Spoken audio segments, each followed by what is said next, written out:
Good morning all. आज हम लोग पाइथन स्टार्ट करने जा रहे हैं। तो सब लोग को ये तो पता है ना कि पाइथन है क्या। पाइथन एक प्रोग्रामिंग लैंग्वेज। तो प्रोग्रामिंग लैंग्वेज तो और भी बहुत सारी थी, सी, सी प्लस प्लस, जावा। लिख लेते हैं उसे, है ना। तो प्रोग्रामिंग लैंग्वेजेस तो और भी बहुत थी, सी, सी प्लस प्लस। उसके बाद कौन आया बच्चों? जावा, विजुअल, सी शार्प। बहुत सारी ऐसे लैंग्वेजेस और भी हैं मार्केट के अंदर। और अगर ऐसा है तो फिर पाइथन क्यों? अच्छा, पहले हमारे 12th में 11th में एक सब्जेक्ट है कंप्यूटर साइंस। उसके अंदर जो पहले लैंग्वेज होती थी वो होती थी बच्चों सी प्लस प्लस, और अब वो लैंग्वेज चेंज करके पाइथन कर दी गई। तो सबसे पहले तो ये समझ लेते हैं यार कि सीबीएसई ने सी प्लस प्लस को चेंज करके पाइथन लैंग्वेज को क्यों इंट्रोड्यूस किया। ठीक है, आजकल मार्केट में आर्टिफिशियल इंटेलिजेंस जो है वो बड़ा ट्रेंड में चल रहा है। ठीक है, पाइथन वैसे तो बहुत पहले से मार्केट में है, लेकिन अब से करीब 5-6 साल पहले गूगल देवता ने इसके ऊपर अपना हाथ रखा। ठीक है, और आर्टिफिशियल इंटेलिजेंस के लिए बहुत सारी चीजें होती है, जैसे मशीन लर्निंग हो गई, डेटा साइंस हो गया, डीप लर्निंग हो गई। तो इन सब के लिए अपनी बनी बनाई लाइब्रेरी उसने दी, और किस में इंप्लीमेंट की? पाइथन में इंप्लीमेंट की। तो इसका मतलब अगर हम लोग बात करते हैं किसकी? आर्टिफिशियल इंटेलिजेंस की। तो आज की डेट में जो सबसे रिच लाइब्रेरी एआई की प्रोवाइड करता है तो कौन है? वो है पाइथन। ठीक है, जो कि हमने अभी तक यहां नहीं लिखा है। ठीक, ओके, पाइथन। तो इसका मतलब जो सबसे ट्रेंड में चीज चल रही है, जिसे बोल रहे हैं आर्टिफिशियल इंटेलिजेंस, उसकी सबसे रिच लाइब्रेरी कौन प्रोवाइड करा रहा है? पाइथन। मतलब उसको सबसे इजीली इंप्लीमेंट कर सकते हैं आप किसके थ्रू? पाइथन के थ्रू। तो ऑब्वियस है कि पाइथन का ग्रो करना बिल्कुल नॉर्मल था। ठीक है, और इसीलिए एआई को आगे बढ़ावा देने के लिए और इन सारी बातों के लिए अब 11th और 12th में पाइथन दे दिया गया। किसकी जगह? सी प्लस प्लस की जगह। तो आज बच्चों हम लोग पाइथन स्टार्ट कर रहे हैं। ठीक है, चलो करते हैं स्टार्ट।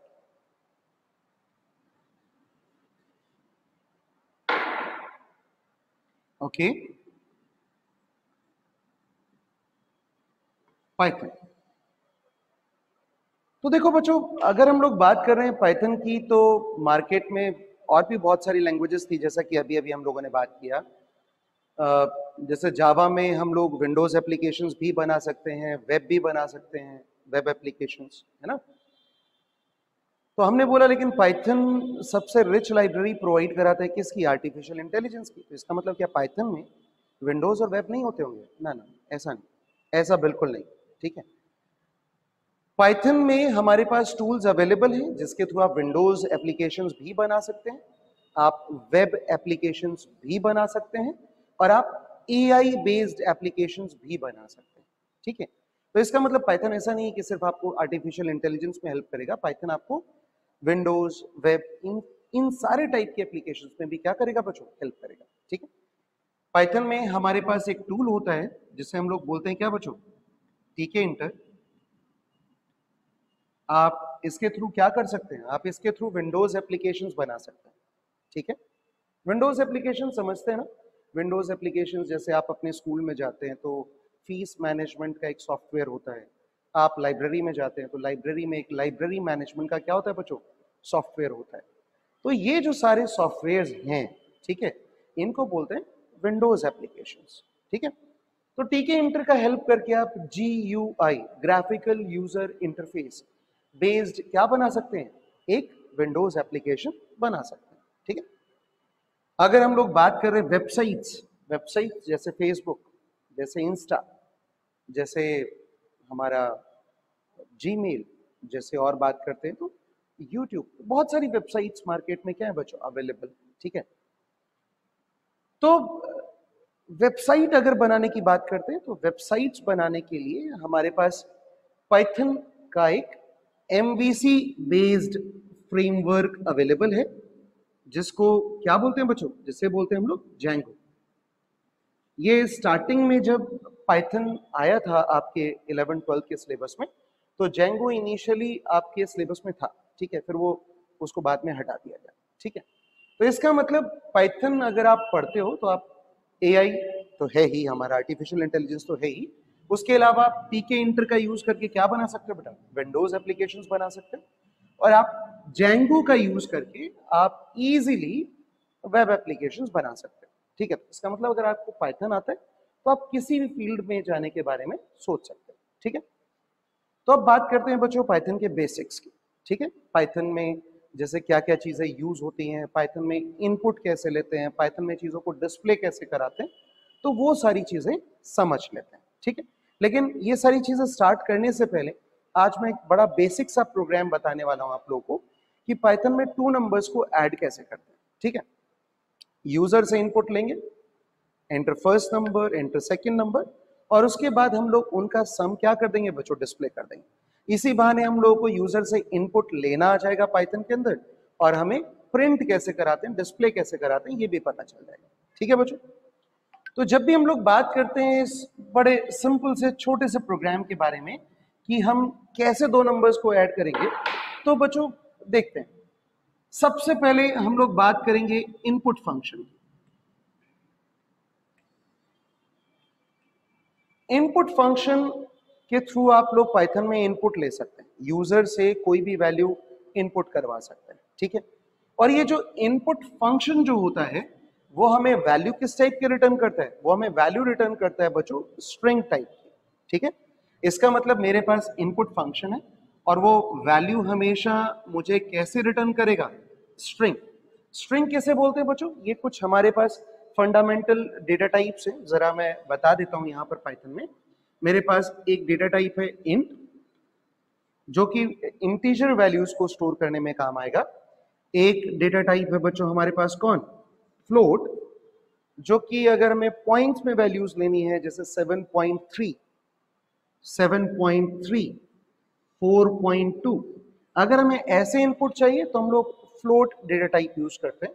और अगर हमें इंटीजर यूज करना है, लाइक 7 हो गया, 9 हो गया, तो ये इंटीजर वैल्यूज हो गई। और अगर हम लोग बात करते हैं स्ट्रिंग की, तो मेरे पास स्ट्रिंग में क्या हो गया, जैसे मैंने दिया राजा बाबू, ठीक है, इट्स अ स्ट्रिंग। इसका मतलब नॉर्मली स्ट्रिंग के अंदर हम लोग कैरेक्टर्स देते हैं, ठीक है। अब एक छोटी सी बात बताना चाहता हूं, ठीक है बच्चों। अगर मान लेते हैं मैं इंटीजर में लेता हूं 7 और लेता हूं बेटा 17, ठीक है, और जब इन दोनों को ऐड करता हूं तो वैल्यू जो आती है वो आती है बच्चों क्या, 24। लेकिन जब यही काम मैं स्ट्रिंग के थ्रू करता हूं, लाइक मैंने यहां पर लिया, मान लेते डबल कोट्स में 7, क्योंकि स्ट्रिंग जो वैल्यूज होती हैं वो नॉर्मली डबल कोड या सिंगल कोड में आप यूज कर सकते हैं, ठीक है। पाइथन आपको अलाउ करता है कि आप सिंगल कोट्स में भी दे सकते हो, आप डबल कोट्स में भी दे सकते हो, कोई फर्क नहीं पड़ता, हम लोग आगे इस बारे में बात करेंगे, ठीक है।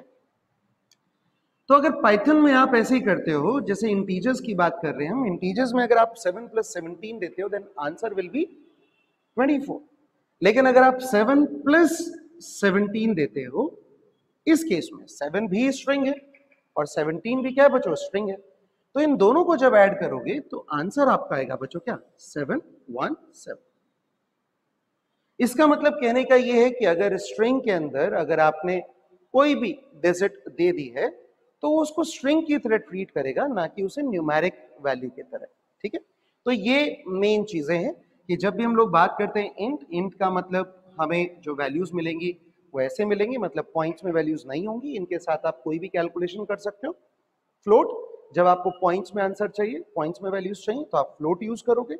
और स्ट्रिंग, जब भी आपको कोई नेम चाहिए, एड्रेस चाहिए, जब भी आपको कैरेक्टर्स चाहिए, तो आप क्या यूज करोगे बच्चों, स्ट्रिंग यूज करोगे, ठीक है।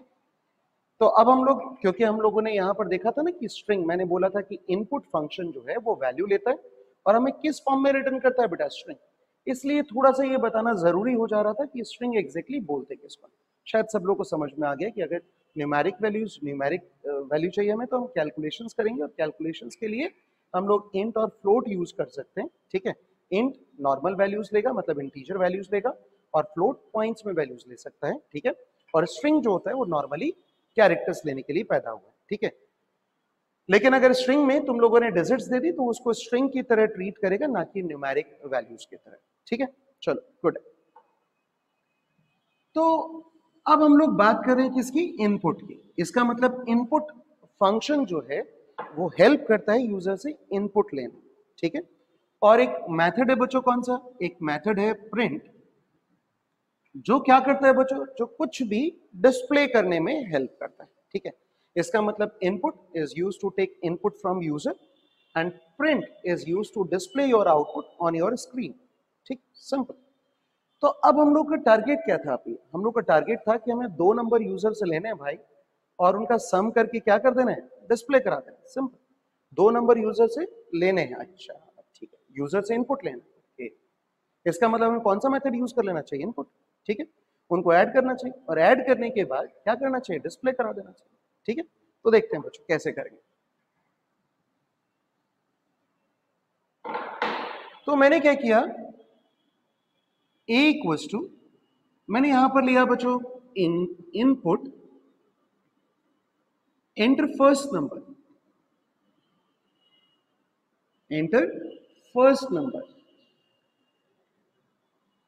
ठीक है। ये बच्चों क्या होगा ना, इनपुट में ये मैसेज यूजर के पास चला जाएगा। और अब अगर मान लेते हैं मैंने फर्स्ट नंबर दिया 10, ठीक है, तो वो 10 जाएगा किसके पास बेटा, ए के पास। ए एक वेरिएबल है, वेरिएबल्स क्या होते हैं, इन सारी चीजों के बारे में हम लोग डिटेल से बात करेंगे नेक्स्ट वीडियोस के अंदर, ठीक है। तो मैंने यूजर से बोला भाई एंटर फर्स्ट नंबर, यूजर ने दिया 10, 10 आया किसके पास, ए के पास। अब जब ये 10 आया, ये तो स्ट्रिंग की फॉर्म में है ना, हाँ, और स्ट्रिंग में कैलकुलेशन करोगे तो वो ऐड नहीं करेगा, वो कॉनकैटिनेट कर देगा, मतलब 10 और 20 दोगे तो 1020 कर देगा, ठीक है। तो इसका मतलब इसने दिया मुझे स्ट्रिंग वैल्यू रिटर्न की, और मुझे यहां चाहिए कैसे, इंटीजर। तो बच्चों यहां पर पाइथन ने मुझे एक फंक्शन दिया इंट, और ये इनपुट जो है उसके ब्रैकेट में लिख दिया। इसका मतलब इनपुट के थ्रू आप जो भी वैल्यू दोगे वो अब इंटीजर में कन्वर्ट हो जाएगी, और इंटीजर में कन्वर्ट होकर किसके पास आ जाएगी, ए के पास। इंटीजर में कन्वर्ट क्योंकि ऑब्वियस सी बात है बच्चों, हमें कैलकुलेशन करानी है, स्ट्रिंग में नॉर्मली कैलकुलेशन होती नहीं, तो आप क्या करोगे बच्चों, इसे इंटीजर में कन्वर्ट कराकर ए में स्टोर कर लोगे, ठीक है। आपने ऐसे लिया बेटा b equals to int input enter second number, ठीक है।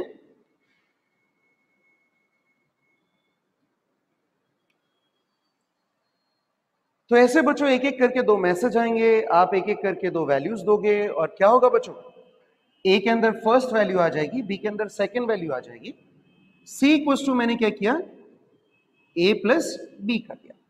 अब ये ऑपरेटर होता है, हमने बोला ना हम लोग बात करेंगे इनके बारे में आगे, ठीक है। आज सिर्फ अभी इनपुट ले रहे हैं, एक नॉर्मल सी कैलकुलेशन कर रहे हैं और आउटपुट डिस्प्ले करा रहे हैं, ठीक है।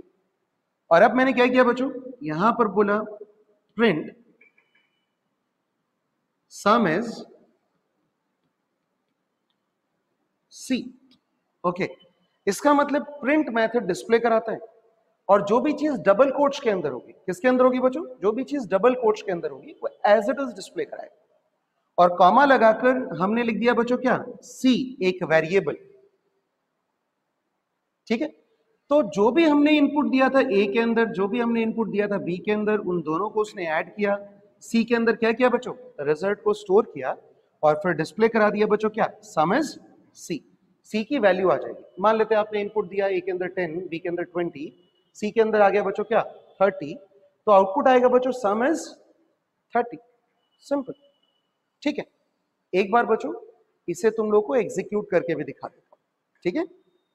तो बच्चों जब भी आप पाइथन का कोई भी प्रोग्राम एग्जीक्यूट करना चाहते हैं तो आपको सबसे पहले पाइथन की IDLE ओपन करने की जरूरत है।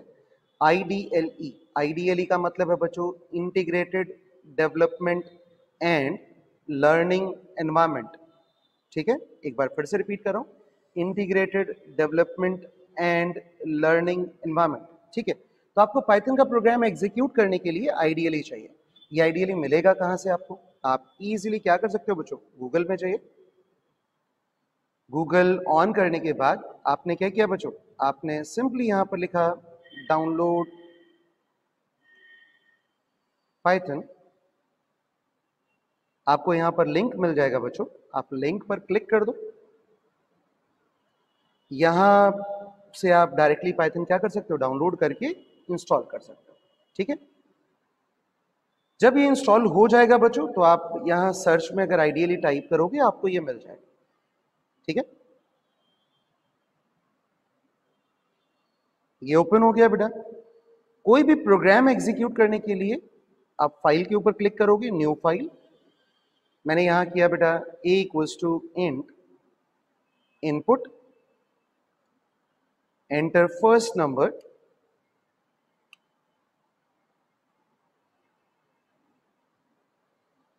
मैंने बोला बच्चों b equals to enter second number, c equals to a plus b and print sum is c। Program को एग्जीक्यूट करने के लिए पहले सेव कर देते हैं। मैंने सेव किया, मैंने इसका नेम रखा बच्चों फर्स्ट। ठीक है, सेव कर दिया। कोई भी नेम रख सकते हो बच्चों इसका।